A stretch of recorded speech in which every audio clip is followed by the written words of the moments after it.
নারায়ণগঞ্জের রূপগঞ্জে ভোজ্য তেলের একটি কারখানায় ভয়াবহ অগ্নিকাণ্ডের ঘটনা ঘটেছে। আগুনে কারখানাটির অধিকাংশ মেশিন ও বিপুল পরিমাণ কাঁচামাল পুড়ে গেছে। তবে হতাহতের কোনো খবর পাওয়া যায়নি। ফায়ার সার্ভিসের ৩টি স্টেশনের ৫টি ইউনিটের ১ ঘণ্টার চেষ্টায় আগুন নিয়ন্ত্রণে আসে। বুধবার ২৪ সেপ্টেম্বর উপজেলার মুড়াপাড়া এলাকায় আবুল খায়ের গ্রুপের অঙ্গ প্রতিষ্ঠান গ্লোব এডিবল অয়েল লিমিটেড কারখানায় এই অগ্নিকাণ্ডের ঘটনা ঘটে।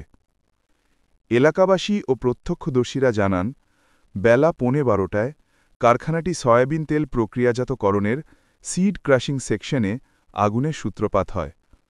মুহূর্তের মধ্যে আগুন পুরো কারখানায় ছড়িয়ে পড়ে এবং দাউ দাউ করে জ্বলতে থাকে। আগুনের লেলিহান শিখা ও ধোঁয়ায় আশপাশের এলাকা আচ্ছন্ন হয়ে পড়ে। আগুনের ভয়াবহতা বাড়তে থাকলে শ্রমিকরা আতঙ্কে ছোটাছুটি করতে থাকে।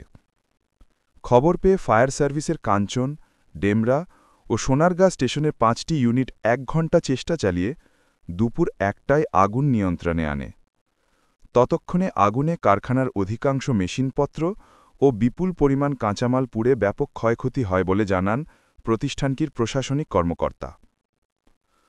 নারায়ণগঞ্জ ফায়ার সার্ভিস ও সিভিল ডিফেন্সের উপসহকারী পরিচালক ওসমান গনি বলেন, আগুনের খবর পাওয়ার সাথে সাথে আমাদের কাঞ্চন, ডেমরা ও সোনারগাঁ স্টেশনের ৫টি ইউনিট দ্রুত সময়ের মধ্যে ঘটনাস্থলে পৌঁছে আগুন নেভানোর কাজ শুরু করে। ১ ঘণ্টা চেষ্টায় আগুন নিয়ন্ত্রণে আসে। আগুনে কোনো হতাহতের ঘটনা ঘটেনি। অগ্নিকাণ্ডের কারণ ও ক্ষয়ক্ষতির পরিমাণ নির্ণয় করতে তদন্ত করা হবে।